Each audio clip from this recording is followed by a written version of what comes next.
ज्ञान the treasure में आपका स्वागत है।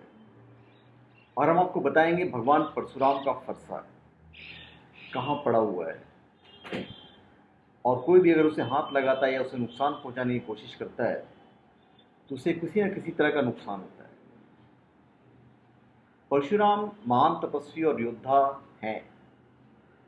वे सप्त चिरंजीवियों में से एक हैं। ऐसे अष्ट चिरंजीवी कहा जाता है, पर हम सप्त चिरंजीवी वर्ड इस्तेमाल करते हैं। अभी परशुराम जी का जिक्र रामायण में भी आता है और महाभारत में भी। वो शस्त्र के साथ ही शास्त्र के भी विशेषज्ञ थे, या विशेषज्ञ हैं, क्योंकि चिरंजीवी हैं तो हैं वो। परशुराम धनुर्विद्या के ज्ञाता हैं, लेकिन फरसा उनका प्रिय शस्त्र है। झारखंड में रांची से करीब 150 किलोमीटर की दूरी पर घने जंगलों में से टांगीनाथ धाम के बारे में बहुत कहा जाता है। कहा जाता है कि यहाँ भगवान परशुराम का जो फरसा है वो गड़ा हुआ है। यह इलाका नक्सल प्रभावित है। यहाँ स्थानीय भाषा में फरसा को टांगी कहा जाता है, इसलिए इस जगह का नाम टांगीनाथ धाम हो गया है। इस जगह भगवान परशुराम का फरसा जमीन में गड़ा हुआ है। यहाँ परशुराम के चरण चिन्ह भी पाए जाते हैं। चूंकि परशुराम महान तपस्वी थे या महान तपस्वी हैं, उन्होंने तप से अद्भुत सिद्धियां और शक्तियां प्राप्त की है। इस स्थान से एक अद्भुत कथा भी जुड़ी हुई है। जब सीता जी के स्वयंवर में भगवान श्री राम ने शिव का धनुष तोड़ दिया था, तब परशुराम अत्यंत क्रोधित हुए और स्वयंवर स्थल पर आ गए। उस दौरान श्री राम शांत रहे, लेकिन लक्ष्मण जी से परशुराम जी का विवाद होने लगा। बहस के बीच में जब परशुराम को यह जानकारी होती है कि श्री राम स्वयं परमेश्वर के अवतार हैं, तो उन्हें इस बात का दुख होता है कि उनके लिए कटु वचन इस्तेमाल किए।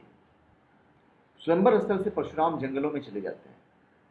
यहाँ वे अपना फरसा भूमि में गाड़ देते हैं और भगवान शिव की स्थापना करते हैं।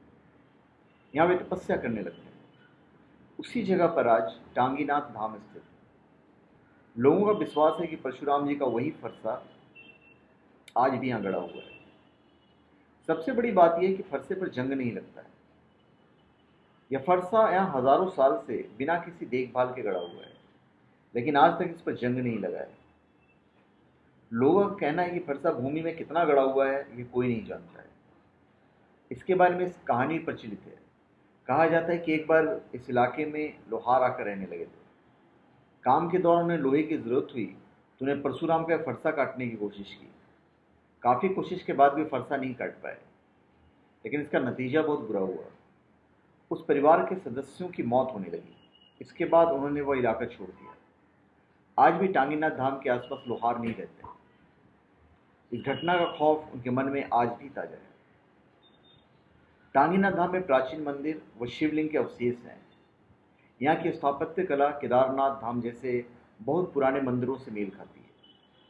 बताया जाता है कि एक बार यहाँ खुदाई भी की गई और इसमें कई कीमती चीज़ें पाई गई थी। नक्सल प्रभावित इलाके में स्थित होने के बावजूद टांगीनाथ धाम में श्रद्धालु आते हैं। परशुराम द्वारा भगवान शिव की तपस्या से पवित्र यह स्थल विशाल फरसे के कारण किसी आश्चर्य से कम नहीं है। तो धन्यवाद।